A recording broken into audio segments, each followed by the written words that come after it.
৭০০ বছরের পুরনো মসজিদ, যেখানে আজও ৯১ বছর ধরে অনবরত কোরআন তেলাওয়াত চলছে কবরের পাশে। আজকে এমনই এক জমিদারি পরগনার মসজিদের সাথে আপনাদের সবাইকে পরিচিত করে দিব। আর সেই সাথে রয়েছে বিশালাকার হাতির কবর, যা আজও আমাদের মাঝে মুঘল আমলের প্রতিকৃতি হিসেবে চিহ্ন রয়ে গেছে।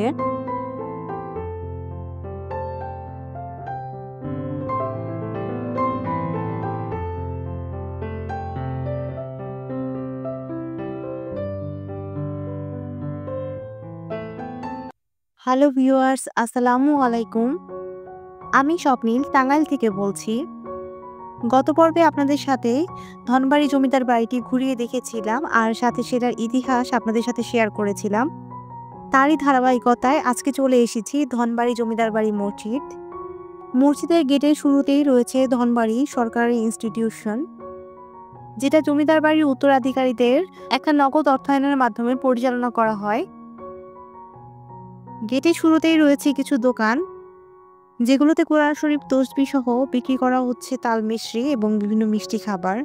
যারা এই মসজিদে আসেন তারা অনেকেই মানত করে থাকেন এবং কোরআন শরীফ সহ বিভিন্ন মিষ্টি খাবার এই মসজিদে দান করে থাকেন। চলুন আপনাদের সাথে ঘুরে ঘুরে মসজিদটা দেখে নিই এবং আপনাদের সাথে ইতিহাসটা শেয়ার করি।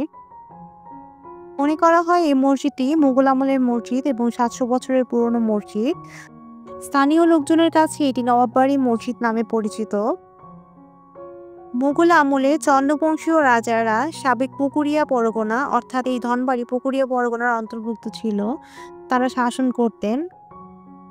পরবর্তীকালে সেনাপতি ইসপিঞ্জর খাঁ এবং তার ভ্রাতা মনোয়ার খাঁ এই সাম্রাজ্যটাই দখল করেন এবং এখানে জমিদারি পত্তন স্থাপন করেন। মতবাদ আছে যে তখনই আবাসিক ভবন, কাচারি ভবন, এই ৩ গম্বুজ বিশিষ্ট এই মসজিদটি স্থাপন করা হয়, যা ৭০০ বছর ধরে কালের সাক্ষী হয়ে আমাদের মাঝে আজও বেঁচে আছে। ইতিহাস এবং ঐতিহ্যের ধারক ধনবাড়ির এই শাহী মসজিদটি তৎকালীন জমিদার নওয়াব আলী চৌধুরী তার মৃত্যুর ২ বছর আগে থেকে এই মসজিদে নামাজ শেষে কোরআন তিলাওয়াত শুনতেন। তিনি মৃত্যুর আগে বলে যান যে তার মৃত্যুর পরে তার কবরের পাশে যেন ২৪ ঘন্টায় কোরআন তেলাওয়াত করা হয়, এক মুহূর্তের জন্য যেন সেটা বন্ধ না হয়। পরবর্তীতে জমিদার নওয়াব আলী চৌধুরীর মৃত্যুর পর তাকে মসজিদ প্রাঙ্গণে কবরস্থ করা হয় এবং সেই সাথে তার কবরের পাশে অনবরত যে কোনো একজন কোরআন তেলাওয়াত করতেই থাকেন। ৯১ বছর ধরে এই বিস্ময়কর আদেশ পালন করে আসছেন এখানে স্থানীয় জনগণরা এবং মসজিদ কমিটির সদস্যরা। এই তো আপনারা দেখতে পাচ্ছেন এখানে জমিদার নওয়াব আলী চৌধুরীর কবর এবং তার পাশে বসে একজন মাওলানা, যিনি কোরআন তিলাওয়াত করছেন। মসজিদ এবং জমিদার বাড়ির চারপাশে একটা দিঘি বেষ্টিত রয়েছে। ৭০০ বছরের পুরনো এই মসজিদটি চারপাশে চারিদিকে ৪টি প্রবেশদ্বার রয়েছে এবং ৯টি জানালা রয়েছে। মসজিদের পাশেই রয়েছে পারিবারিক কবরস্থান। কবরস্থানগুলো দেখতে ঠিক একদম মুঘল আমলের যে কবরস্থানগুলো ছিল ঠিক সেরকম ভাবে সজ্জিত করা আছে। এখানে শায়িত আছেন নওয়াব পরিবারের উত্তরাধিকারীগণ, আর সেই সাথে নওয়াব পরিবারের শেষ উত্তরাধিকারী সৈয়দা আশিকা আকবর চৌধুরী।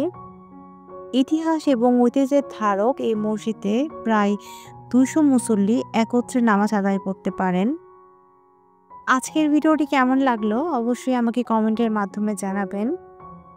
আর সেই সাথে ভিডিওটি ভালো লাগলে লাইক, কমেন্ট এবং শেয়ার করতে ভুলবেন না। আর সেই সাথে আমার চ্যানেলটি ভিজিট করে যদি ভালো লেগে যায় সাবস্ক্রাইব করতে ভুলবেন না। আল্লাহ হাফেজ, আসসালামু আলাইকুম।